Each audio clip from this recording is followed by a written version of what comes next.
All right, the squeeze theorem. Now, it's worth noting you probably will not see this on your test. Even in AP classes, you probably won't see it on your test. You might see it on the AP test. But in general, in college classes and high school classes that aren't too bad, although obviously if you're in high school, you're probably in AP, a lot of college courses in calculus, they introduce the squeeze theorem on your homework, and maybe there's one or two problems on it, and it'll be in the book, but it just doesn't seem like teachers ever put it on the test. Could be wrong on that.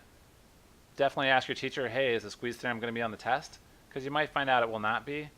But if it is on your homework, whatever, there's really only two problems they can possibly give you, and those are the ones I'm about to cover. So it's not super hard to understand, kind of funny looking, and it's got a funny name, so maybe you'll remember how to do it. But chances are, unless you're in a pretty bad AP class, you probably won't see it on the test. Don't quote me on that. Don't hate me if I'm wrong, but point is, ask your teacher, because it might turn out you're not responsible for it, really. All right, so here's what I need to tell you.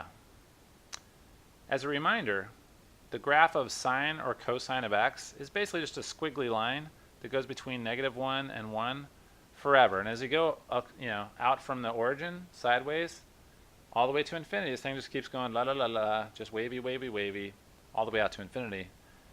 But that's just sine x, right? When things get crazy is when you do sine of 1 over x.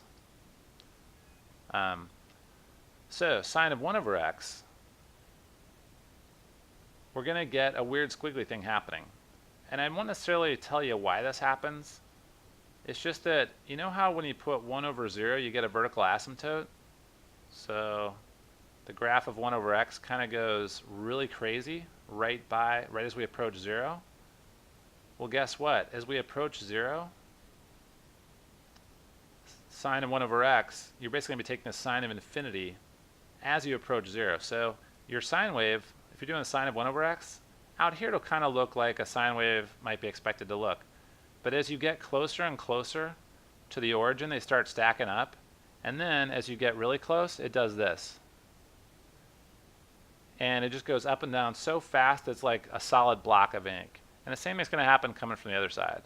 It kind of starts long, then it goes steeper and steeper, and it starts going up and down so fast right at the end you just can't even see it. It's a blur.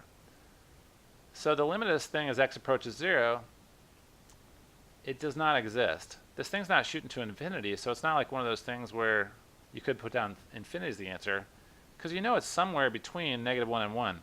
Sine of x, or sine of 1 over x, whatever, the sine function never goes bigger than 1 or smaller than -1. But as you get towards 0, which is what we're approaching in this limit, it's going up and down like a buzzsaw so fast that there's no way to pin down exactly where it is. And the same thing will happen if you did cosine. Again, cosine of 1 over x becomes this nasty thing where it's going up and down like a crazy buzzing buzzsaw, chainsaw, whatever, so fast there's no way to pin down and say like, ooh, the limit is this number. It's just a blur between -1 and 1 is all it is. And if you graph this on your graphing calculator, you want to get your window right, but basically it should look like this. If you mess with your window and settings and stuff, you should be able to get it to look basically like a total blur of ink in the middle. And you probably want to make your window on the tight side, like maybe between -1 and 1. And it depends if you're in radians or degrees, but you want to have a pretty tight window, like 1 radian to -1 radians, or 20 degrees to -20 degrees, that kind of thing, like a pretty tight on the origin to get a real block of ink going. But here's the thing.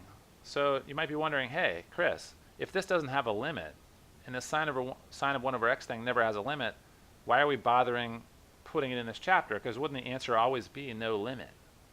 Well, here's what they do. Instead of just asking you to find the limit of sine of 1 over x, they ask you to find the limit of x times sine of 1 over x. And I'll show you what that does. Or they could put an absolute value around this, or they could make it x squared. But what this does is, if we put an x out front, all of a sudden what that does is it makes the sine get smaller. So what will happen is the wave is still going to be this. It's going to become a blur. But if you have a, x is also very tiny right here. So what you're doing is it's going to be a blur, but it's going to be sandwiched or squeezed. So it's going to come in like this and have a, it's going to get tighter and tighter, and it's going to start buzzsawing eventually, but it's going to buzzsaw back and forth between these lines that are tapering toward each other. Because even though it's a buzzsawing blur, as x approaches 0, the amplitude of that buzzsawing gets tinier and tinier because it's being multiplied by x. So if you take a buzzsaw that's going between -1 and 1, but then you multiply it by 1/1,000th, then it's buzzsawing only by 1/1,000,000th, right? And then when you get even closer to the origin, that buzzsawing gets tighter and tighter to where it actually gets down to the buzzsaw being 0 height at the origin. So what the squeeze theorem says in like layman's terms is, hey, even if you have something that's buzzing back and forth like a buzzsaw, as long as it's back and forth buzzsawing in an incredibly narrow wind space and sort of getting funneled down to nothing, then that limit actually does exist, and that limit is right here. So the limit is 0. Same thing with cosine. So does that make sense? We have a crazy buzzsaw, but because it's getting squeezed down into nothing, the limit still exists. And the technical definition of the squeeze theorem is something like, if the function is has an upper bound that's never breached and a lower bound that's never breached, that'd be this line y equals x and y equals -x, and this thing's buzzsawing back and forth between them, if these two things approach the same limit at x equals 0, therefore the thing that's buzzsawing back and forth between them has to also get pinched down to 0. Now as I'm listening to myself say all this, I realize how confusing it must be, and yet this is the best I've figured out how to explain this over years of tutoring this stuff. So believe me, if this is not on your test, don't bother. Now we'll see how it works. So basically you can see that what happened was, if you put an x out front, it gets buzzsawed down between the lines y equals x and y equals -x. But let's say we want to squeeze it down into a different shape. So instead of putting x out front, we just put x squared out front. Well now, instead of being buzzsawed down between these two sort of angled lines, x squared is a parabola that kind of looks like this, right? And if you add the negative of that, it turns out you need to also draw its symmetrical version, its reflected version down here. So what this graph is going to look like is, once again, we have the crazy buzzsaw, but it's going to get squoze down between these two matching parabolas. But once again, because these matching parabolas sort of squish together, they come from the side and they squish down like that and meet at a point. If these two parabolas are squishing to where they actually touch, that little buzzsaw is squeezed between them. It must not be moving anymore. So its limit is the same as whatever the intersection is of these two parabolas. And if you know your parabolas, you know that x squared just goes to the origin. So once again, the limit of this thing is 0. Well, what about this one? Now I tried to gussy this one up and make it a little bit more confusing. Instead of putting a 1 in the numerator, I put a pi upstairs. Instead of putting just an x out front, I put a 3. But all that does is change the equation of the line it's squishing between. The pi didn't do anything. This thing is still a raging buzzsaw as we approach the origin. But the 3 out front makes the line steeper. So instead of the line being like a 45-degree angle with slope 1, instead it's going to be a steep line, like a wide funnel. And the equations of these lines are going to be y equals 3x and y equals -3x.